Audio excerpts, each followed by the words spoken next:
Deməli, hidrada çoxalma prosesinə baxaq. Hidrada çoxalma iki yolla olur. Əlverişsiz şərait və əlverişli şəraitdə. Əlverişsiz şəraitdə hidra cinsi yolla çoxalır. Əlverişli şəraitdə isə tumurcuqlama yolu ilə çoxalır. Tumurcuqlama yolu ilə çoxalma şəkildə də göstərilmişdir. Əvvəlcə qabarcıq əmələ gəlir, sonra qolcuqları əmələ gəlir, ən sonunda isə hidranın döşənəyi əmələ gəlir. Və burada sizə bir neçə hüceyrə ilə əlaqəli suallar yazmışam. Gəlin baxaq. Deməli, hidrada biz deyirik əlverişsiz şəraitdə cinsi çoxalma baş verir. Deməli, əlverişsiz şərait nə vaxt olacaq? Payızda. Hidranın cinsi hüceyrələri də payızda əmələ gəlir.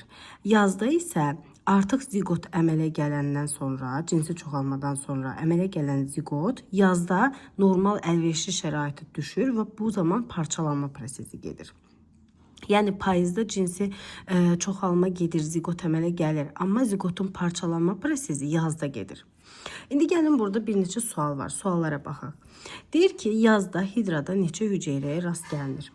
Yazda əlverişli şərait olduğu üçün hidra tumurcuqlama yolu ilə çoxalacaq və biz hidrada əlverişli şəraitdə cinsi hüceyrələrə rast gəlməyəcəyik. Əlverişli şəraitdə biz ancaq görə bilərik vəzli hüceyrə, həzm hüceyrəsi, dalayıcı hüceyrə, sinir hüceyrəsi, aralıq hüceyrə və dəri əzələ hüceyrəsi.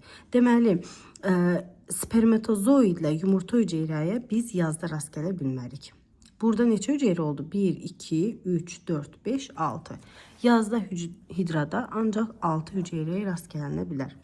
Payızda isə artıq cinsi çoxalma getdiyi üçün payızda 6 hüceyrə üstəgəl cinsi hüceyrələr spermatozoid və yumurta hüceyrəni də götürəcək, eləyəcək 8 hüceyrə. İndi deyir ki, yazda hidrada neçə ədəd qamçılı hüceyrəyə rast gəlinir? Yazda əlverişli şərait olduğu üçün tumurcuqlama yolu ilə çoxalma gedəcək və bu zaman cinsi hüceyrəyə rast gəlinməyəcək. Deməli, spermatozoid yoxdur. Qamçılı hüceyrədə hidrada bir həzm hüceyrəsidir, bir də spermatozoiddir. Spermatozoid olmadığı üçün qamçılı hüceyrə olacaq yalnız bir ədəd. Gəlin indi payızda baxaq. Payızda isə cinsi çoxalma getdiyi üçün artıq spermatozoid olacaq və spermatozoid qamçılı hüceyrə plus həzm hüceyrəsi qamçılı hüceyrə.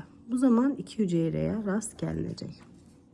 Və bir də qeyd etmək istəyirəm ki, hidrada olan ən kiçik hüceyrə isə spermatozoiddir.